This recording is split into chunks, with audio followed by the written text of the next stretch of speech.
Jiu Jitsu in a nutshell. Hi guys, welcome to Jiu Jitsu in a nutshell. Today we're going over half guard from underneath. We're going to look at the whole position as a whole instead of focusing on one specific technique. So half guard is one of those tricky positions. A lot of guys in sport jiu-jitsu will end up specializing in half guard because there's a lot of trick plays that you can do from half guard. A lot of weird half guards so close to so many positions that if you know how to manipulate your half guard right, you can make your way to the back. So we'll show a real quick example of that. So I got Brian underneath me. So say I'm on top in half guard. Half guard is so close to being back mount, it's just I have one half rotation away. So say I'm trying to get my knee out and the guy's pushing on my knee and he exposes his back to me. Even though he's got a death grip on my foot, which was half guard, I can pull, I can tug, I can make my way to the guy's back, and I can turn half guard into back mount. The same is true when you're underneath. The thing you have to watch out for when you're underneath is the guy's going to be trying to stick you to the mat. So the more surface area on your back, the worse. And then also, you need to make sure that you are winning the exchange of who can run behind who, which means you're going to need to underhook. A lot of guys think that this is only the top arm can underhook. So if I have half guard here, a lot of guys just think literally just this arm can underhook, but that's not true. If he has an underhook on this arm, I can also underhook on the opposite side and try to make my way out behind him. And when I say make my way out behind him, sometimes you won't get all the way to his back, but just cutting that angle will start to give you strength.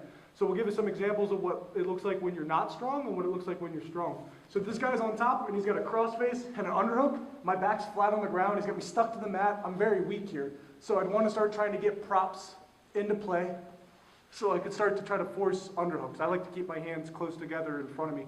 So the first underhook we'll go for is just the traditional one. I'm going to get my arm underneath. If he's got his weight on me and my back's flat, this underhook's still weak, so I need to get him up onto the top of my shoulder to get me strong. I like to use my foot on the ground as a bridge to start to get me up. And then you're going to get him onto your shoulder and you'll find your elbow as a prop. Once you're here, you can look to take his back or you can look to come up on a single leg, either one. When I'm looking to take the back, I like to go way over his neck to make it hard for him to whizzer. So if he tries to whizzer me, it makes it really difficult so I can start climbing to his back. And if I want the single leg, I head low to his foot and I try to nab the outside of his foot to start to make my way up. The other way we can go from half guard, say he's got this underhook and he's trying to hold me back, I can underhook a leg instead. So once I underhook a leg, my knees are aiming towards my opponent. For this movement, I want to aim my knees away. So he's got this underhook, I'm going to try to take his underhook out of play. So my knees will aim the opposite direction and I'll put him on an underhook. The same thing's true now. If you posture up a little, Brian. If he's sitting on my bicep, I'm weak. But if I get him onto my shoulder, now I become strong. So it's the same thing now. If he's trying to hold on to me and stay in, if I can get to my elbow, I can start to come back door, find my way up onto a single leg, or find my way to his back. And this is one of those tricky positions. If I try to come back this way and he sits back heavy, so I can't come back up this way, I can go the original way that I wanted to go in the first place again, and come up to my elbow and make my way on top.